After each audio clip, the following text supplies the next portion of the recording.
This might be the missing link between inspiration, aligned action, and actually moving towards manifestation. A ritual does something entirely differently, and this might be the magic that we are missing, or certainly that I was missing.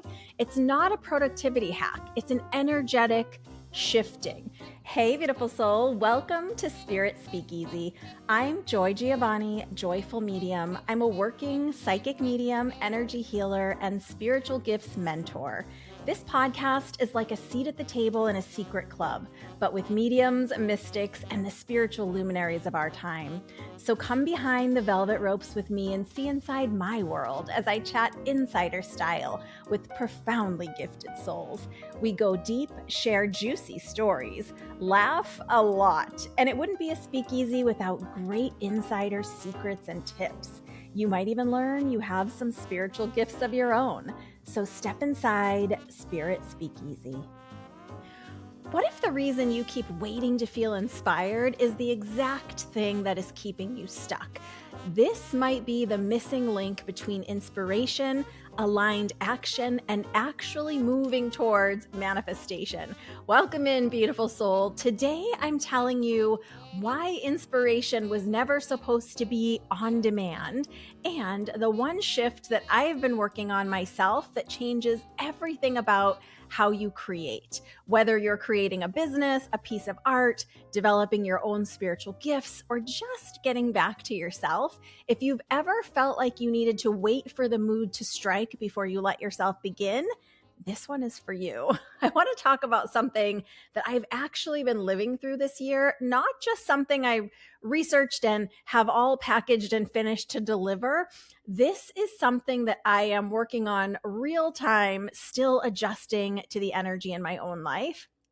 This year, as part of my intentions, many of you that have been with the pod for a while will know that I have been working on my own systems, kind of getting everything dialed in this 1 year. And as part of this, have been trying to figure out sometimes how to get myself into writing mode, creating mode, teaching mode on the days that I need to be there, not just the days that it shows up on its own. And if I'm honest, that has led me to a familiar but uncomfortable part of doing my own personal development work, looking at my own resistance. That often is the key for finding our way through things, I believe, not just in creative work, but in a few different areas of my life. I have noticed some resistance showing up. So I've been looking at things like, where am I stalling? Where am I waiting for something before I let myself begin? This episode is really me thinking out loud with you, going over what I've learned, where I am now, and presenting maybe some options for you to try as well to get you really in the flow of your own energy.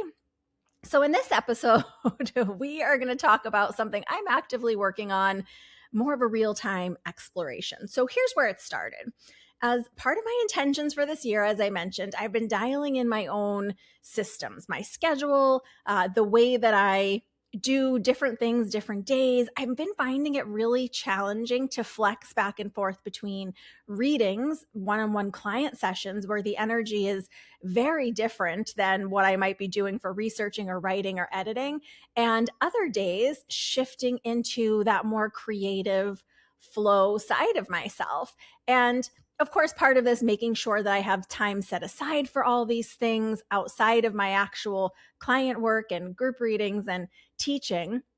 And what has been coming up and is very frustrating is that my inspiration doesn't work on demand like a light switch. Shocking. And even though I have time marked on my schedule to write, for example, somehow those seem to be the times that I end up feeling the least inspired or the least motivated to work on my creative aspects, right?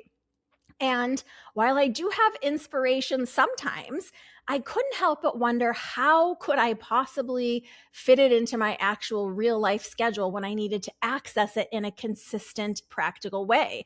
Maybe you're like me, where sometimes inspiration strikes in the shower or while I'm driving to the office, and there's no way I could pull over and write a whole episode in those moments. So it was kind of nudging or niggling within me. How am I going to get this in a way where I can tune into this inspiration again when the time on my calendar says it's time to be inspired and create? So, as is me, I began searching and researching for ways to get more consistent. How do I call it in more often? How do I call it in intentionally? How do I stop being at the mercy of this creative muse? Certainly, there are writers and artists and creators and people that have walked this path before me that must have some guidance. And what I found was one word that kept surfacing, the word ritual. And that stopped me kind of in my tracks because in my mind, ritual already had a home. It's spiritual cleansing and prayer, meditation, those personal practices that we do in our own personal spiritual work. That's the box that I had that word tucked away in neatly. So when it showed up here in the context of creativity and consistency, I got really curious. What does this word actually mean in this context, outside of that spiritual personal practice box that I had thought it only fit in? Because if ritual isn't only the sacred practices version that I already understood, if it's something additional outside of that, then it doesn't just apply to spiritual practice. It applies to anything that we're building, a business, a painting, knitting a scarf, a creation is creation, right? No matter what we're making or what we're wanting to bring into the world. So here's the thing about inspiration. It's completely unpredictable. It comes from everywhere, not just other artists. It comes from scientists, athletes, deep thinkers, tradespeople doing something with their hands, nature. Sometimes it's not even something that inspires me in a warm way. Sometimes it's something that irritates me or frustrates me or makes me think in a more challenging way and kind of lights a fire under me to go explore why I'm so upset or what is bothering me about it, or to imagine what could be different even, right? All of that is fuel. And we can take inspiration from so many places, and none of it comes on a schedule. And that's exactly why ritual matters. You cannot summon inspiration on command or on demand, but you can control whether you show up for the work, regardless of if it showed up first. So let's actually get into the neuroscience just a touch here, because I think this is where it gets really practical. This isn't just a nice idea. This is how our brain and body actually works. Sometimes I need to dig a little deeper on the practical side. And, manifestation isn't inspiration alone. It's inspiration plus aligned action and preparation. You can't call inspiration whenever you want, but you can build a space where action happens on the inspiration that you've already been collecting, even if that inspiration came to you 3 weeks ago and you almost forgot about it. Here's the simple version of the brain science. It's not a productivity hack, and we don't need any like 3 steps of productivity. It's not that. Your brain learns through repetition, right? We know that, not willpower. When we repeat the same small actions before we create, the same cup of tea, for example, sitting in the same chair, the same few quiet minutes of breath work, whatever it is for us as a person, and we're going to talk more about that as we go, our body starts to recognize it as a signal that something's about to happen. It doesn't have to be logical. It just has to be consistent. And that's how our brain forms patterns and understands what we're going to be asking it to do. There's a neuroscientist called Anne Graybiel, I hope I'm saying that correctly, that I came across that studied this exact thing. She's shown that repeated actions physically shifts how the brain processes them. So we move them into a circuitry that runs with less conscious effort. It becomes unconscious and seamless for us to do, which means that ritual isn't doing the creating for you. It's clearing the static, clearing the space so you can actually hear yourself once you get there.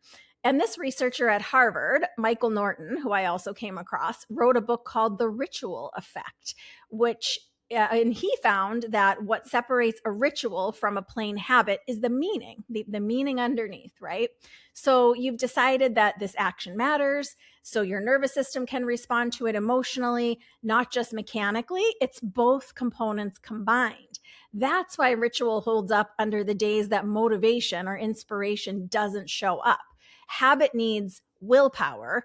Ritual only needs your presence because you've already built in the purpose. You've already built in those signals to your body. And that's really the difference. A habit gets us to do a task, right? A routine. So habit kind of gets us into that task. A ritual does something entirely differently. And this might be the magic that we are missing, or certainly that I was missing. It's not a productivity hack. It's an energetic shifting. When you do the ritual, you're not easing into a task. You're telling your brain, your body, your whole energy field all at once that you're at a crossroads and you're crossing into a threshold. You're no longer in ordinary time. You're stepping across that threshold into creative time. So I have some examples for you. Hopefully this is making sense to you all of my deep dive and how this came to be.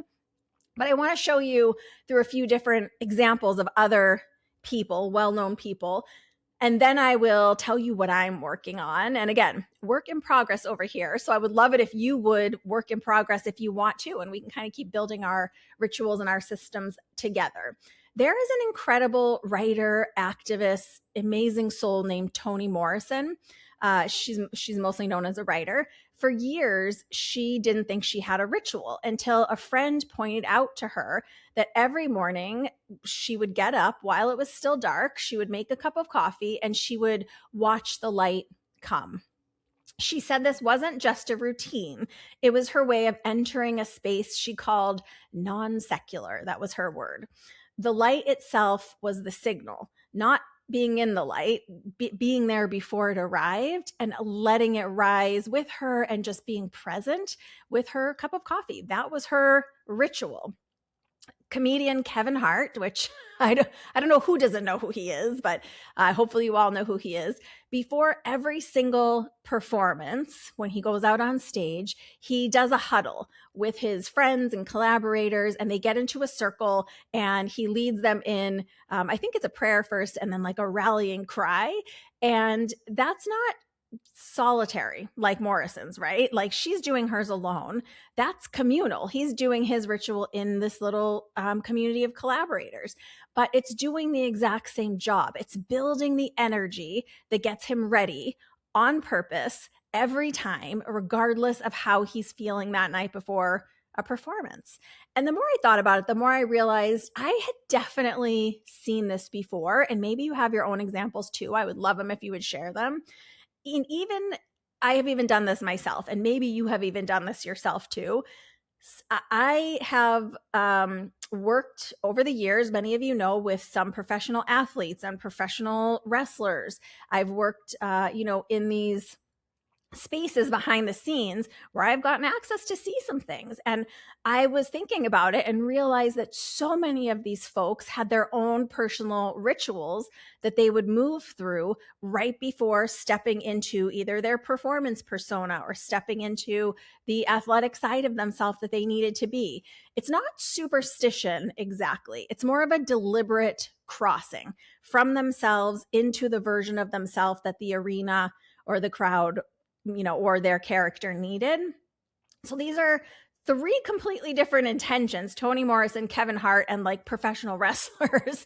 But there's something underlying that's happening every time, a decision to cross over instead of waiting to feel like crossing over. So as I've been thinking about it and honestly working on it, my own process throughout this year, I realized that I already have some version of a process. What I don't have yet is a specific dialed in ritual around it. So here's what I've noticed in my actual process so far. I keep I do have also, so there's process and then there's also routine. My routine is probably like most of us. I do a little small meditation in the morning. Then I, brush my teeth, make my coffee, shower, get ready. and then step into whatever I'm doing. That's just routine. That's not ritual. But part of my actual process for preparing for creative work is that I do keep an ongoing list of ideas and inspirations.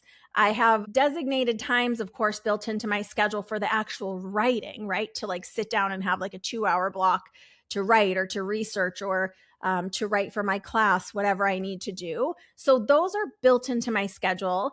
Podcast episodes, class lectures for the mentorship group, recordings, all the things need blocks of time in the schedule, right?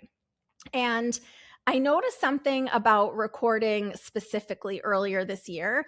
I realized that sometimes, even though I had the block on my calendar, I was really resisting sitting down to actually sit down with you and have this conversation with you and record with you so many different times. And what I realized when I dug deeper is that the resistance I feel to recording almost always shows up when I don't have the full script written or notes fully prepared for myself. The exception is like the reading or channeling episodes that we do. I just did a channeling episode with Violet Flame a couple weeks ago, and like the weekly reading or the quarterly reading episodes, those come in the moment, because that's its own kind of process entirely. But for the others, I realized, oh, if I don't have something fully prepared where I feel like I can sit down and record immediately and know exactly what I'm going to say, resistance builds. So if I translate that into something you could use for your own business or your own art or whatever you're building, we need the ongoing list, a designated time, and then we can work off the list when that time arrives. That's the process piece. So as I'm going throughout my days, throughout my weeks, when inspiration strikes me, and believe me, it is often at the strangest times, I will just grab my phone and go into the note section and jot a couple little notes for myself about whatever it is. Sometimes it's a whole paragraph, so I remember what I was thinking or feeling. But sometimes it's just like a couple notes about a topic that I think you guys, that you might be interested in, or I'm thinking of you guys all the time. So the ritual is what we would layer on top of that. It can look like either, the 3 examples I just gave. It might be about being fully present in the way Toni Morrison's present for that transition from dark to light. That is her ritual of preparation. Or it might look like about holding and building energy around the intention of that work time, the way Kevin Hart does with his huddle. Either of those ways, it's an intentional focus, something that marks for your energy. This is a different time from the rest of my day every single time you do it. I'm still fine-tuning the specific ritual part for myself. I used to, as part of my ritual, not so much routine, but ritual where I used to live. I've been at this place where I live now for a few years, but before this, I lived at a place that I would get up early, very early when it was still pretty quiet outside. I would walk outside. I would listen to something motivating. And that walk was my threshold into the day. Since I moved, I can't really walk outside in the same way where I am anymore.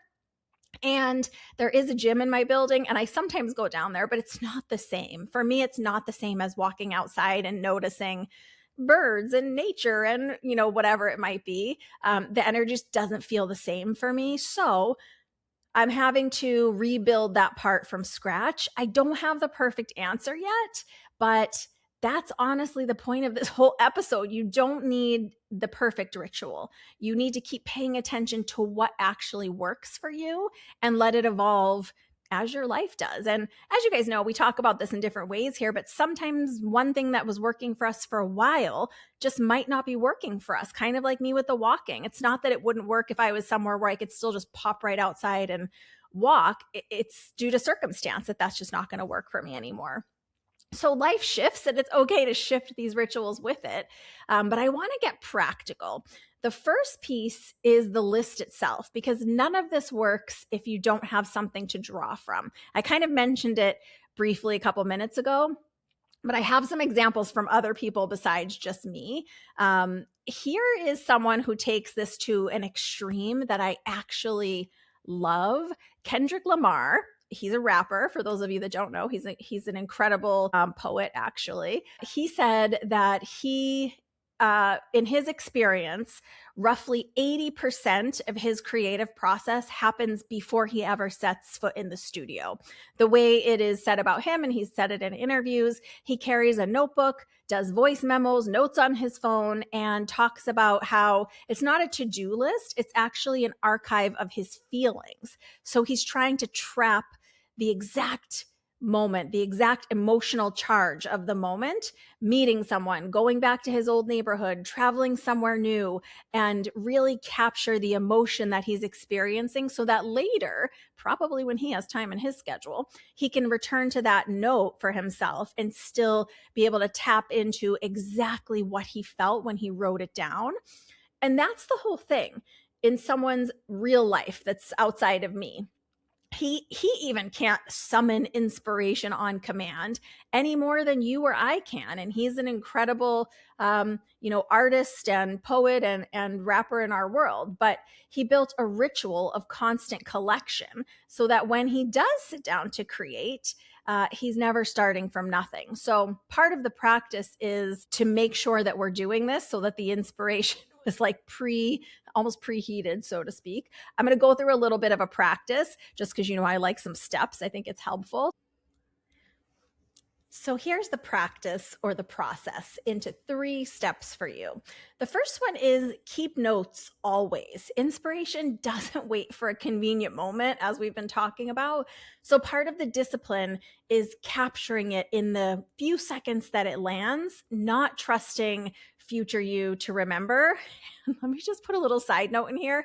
There was a time where I would get inspiration on those walks in particular, and I would think like, oh, I want to stay in the moment. I want to stay present. Certainly future me will remember when I sit down in a couple hours to write. Future me does not remember. So give future you a break and make some notes for her.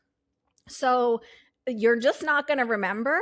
Don't trust future you to try to remember the inspiration. It's so fleeting. I personally use the Notes app on my phone. I'll tag the entry sometimes with a specific emoji. Like I use a different emoji for something that's an inspiration for something I want to talk to you about versus something I want to talk to my class group about, for example, or something I'm working on for a client or a personal project, so that when I'm searching later, I can tell at a glance what it's for. But, it sounds small, but it's really not. It's the difference between letting an idea disappear forever or having an idea that's there waiting for you exactly when you need it and when you're ready to kind of expand on it further. Number 2 on this little list of process and practice, 2 is get the allocated action time on your calendar. Scheduling practice time, writing time, meditation time, whatever it is for you with what you want to create, make sure that you have the designated time that you'll be taking action on this list of inspiration that you've been creating. Do not expect that you will just get to it, or you'll just fit it in, or you'll just do it while you're waiting for something, or when you have time. For example, a lot of us say, oh, I'll get to that when I have time. Time keeps passing, and it is passing quickly these days. So if you are not intentionally getting the time on your calendar marked off like any other appointment that you would do, it is not going to happen. And step 3 is about building the toolkit. This third piece in this practice is building the ritual itself. And here's a simple framework to start with that I'm working on. And I keep wondering if this could be the actual key to manifestation, the missing link between inspiration, preparation, inspired, aligned action that could change everything about actually helping us bring our manifestations into the world. You get to create a fixed trigger, the same cue, something that always comes right before you do the work. A sensory anchor. It could be a smell, a sound, an object, something that marks that crossing into another state of being that we were talking about. It could be a physical threshold, like a certain chair you sit on, a walk you do, maybe a candle you light, your version of the Toni Morrison sitting with the light as it rises with a cup of coffee, or your version of the Kevin Hart, kind of doing some kind of prayer or rallying energy for yourself. And this should include one small, non negotiable first action. It has to be something small enough that you couldn't talk yourself out of doing it, right? So I might encourage like not to do a big elaborate ritual that you're going to be like, oh my God, now I got to do this big ritual before I can sit down. Something simple, something small for you, right? You don't need all the pieces of your personal ritual from day one. Start with one piece. Let it be imperfect. Let it change as life changes. So if you're ongoingly keeping this list of inspiration, things you want to work on about whatever it is you're trying to create in the world, and then you're carving out that time on your calendar. Let's say it's Tuesday at 3 p.m. So Tuesday at 3, before you sit down to write the thing or make the calls, enter the ritual, right? And this is entirely personal. So it doesn't have to be what someone else has done. It doesn't have to feel particularly spiritual if you don't want it to. It can be very simple. It doesn't have to be fancy. It doesn't have to be complicated. It doesn't even have to be beautiful in any way. It just has to be repeatable. Because remember, with the neuroscience, we're training our mind, our body, and our whole energy field that we are crossing the threshold into creative time. This is the piece that I'm still really working on and fine tuning for myself. I got the other two pieces dialed in over these last couple years, but this last piece, I still haven't found my ritual. I've just been working on this for a couple weeks now as I'm talking to you. And I don't know, for me, maybe it has to do with doing a little stretching and moving my body or kind of walking around my place. I'm open to suggestions of what rituals you guys use. Maybe you already have something that signifies to you that threshold crossing, changing of your energy to sit down and do the thing. Coffee is already part of my morning routine. So routine and ritual are different. Remember, this is a small act. I'm so curious what is moving in you and stirring in you as far as inspiration. And I will report back probably towards the end of the year when I kind of talk about the intentions I shared at the beginning of the year and what I have done. Because, we're imperfect, but I think it's important to keep ourselves to accountability or at least check in on, hey, that thing I said I wanted to do, am I doing it? How do I feel about it? What's going on, right? And I think we all can manifest beautiful things into the world. But of course, it takes intention and aligned action, preparing the necessary components so that when opportunity does rise to meet us, we can seize it and we can step more and more into our manifestation. But I really think this ritual helping us cross that threshold into actually doing some of the action work could be so pivotal, especially for sensitives, especially if we have lots going on in our mind or in our world. How do we set up that little container and start training our energy to seamlessly move right into that creative space? Like I said, inspiration is never going to show up on a schedule in any sort of consistent way. It's like the weather. It comes and goes on its own timeline, and no amount of waiting could make that inspiration more reliable. But you don't need it to be reliable. You just need a doorway so that you can walk through anytime, one that you build yourself out of small, repeatable ritual. Build the doorway, and whatever wants to come through you will find you already there, ready every single time. So that is what I am thinking about this week and what I have been working on diving deeper into and operationalizing in my own life. I would love to hear if you already have some sort of ritual. It could be something incredibly small, some touchstone for you that helps transition your energy into actually working on whatever it is you're creating in the world. Please message me and share it. Share it in the comments of wherever you're watching or listening to this episode, or send it to me in a message, joy@joyfulmedium.com. I read everyone. And maybe I can do as part of the episode when I share what I came up with and what I have done with my intentions for the year, maybe I can share some of yours to help others. As one thing I love about this community is that we can show up and share what we are working on and what we're experiencing to really help and hold space for one another. And you all are the reason that I am here. So hopefully that has stirred some thoughts in you, made you think about your own process for whatever it is you're wanting to create in the world. And maybe you realize you have a ritual already. I sure am trying to fine tune mine. Big hugs, lots of love. Bye for now from inside Spirit Speakeasy.